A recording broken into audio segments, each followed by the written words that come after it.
Hello everyone, welcome to the Newsbrowse News broadcast. UPI reports that the Venice Biennale, an international art exhibition, became the site of protests against the Russian and Israeli pavilions. Members of the Pussy Riot and Femen activist groups demonstrated outside the Russian pavilion, playing punk music and chanting slogans like, "Curated by Putin, dead bodies included." They also draped statues with Ukrainian flags. Police prevented them from entering, and organizers briefly closed the pavilion. Pussy Riot co-founder Nadia Tolokonnikova criticized Europe for allowing Russian propaganda despite supporting Ukraine. Separately, the Art Not Genocide Alliance protested the Israeli pavilion with over 200 participants signing a letter calling for its closure due to alleged genocide. The event's jury also resigned over the inclusion of countries with leaders facing charges of crimes against humanity. Optimism is growing for the reopening of the crucial Strait of Hormuz, as reported by metro.k.uk, following former President Donald Trump's decision to pause Project Freedom, a military operation designed to free ships stranded off Iran. The 9-week Middle East conflict had caused global fuel prices to skyrocket due to Tehran's control over the strait, leading to widespread flight cancellations and affecting millions of holidaymakers' travel plans. Trump announced the halt to Project Freedom on the possibility of a peace deal, though he warned that bombings would resume at a much higher level and intensity if an agreement isn't reached.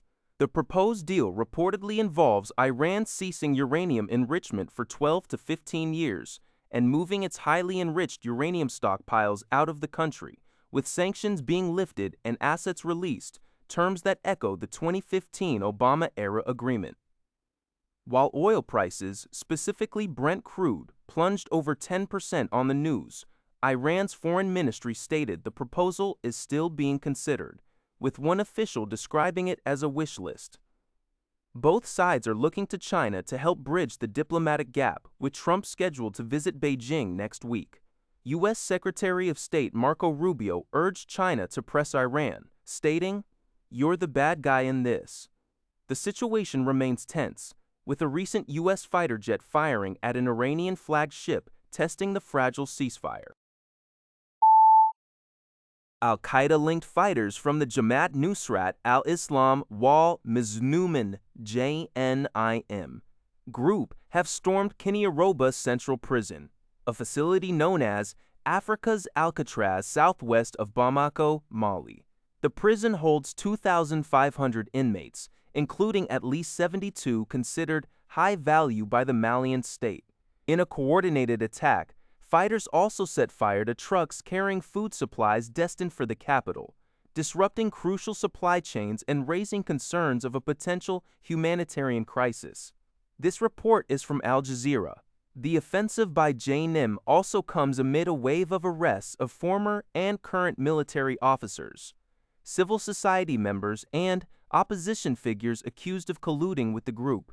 These actions follow large-scale attacks by JNIM and Tuareg separatists last month, which targeted military bases and resulted in significant casualties, including the death of the Malian defense minister.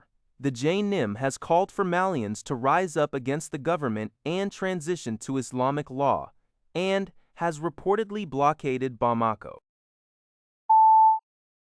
Al Jazeera reports that 3 passengers have been evacuated from the MV Hondius cruise ship off the coast of Cape Verde following an outbreak of Hantavirus. Tragically, 3 individuals have lost their lives on board the vessel. Cape Verde initially refused permission for the ship to dock, citing health concerns.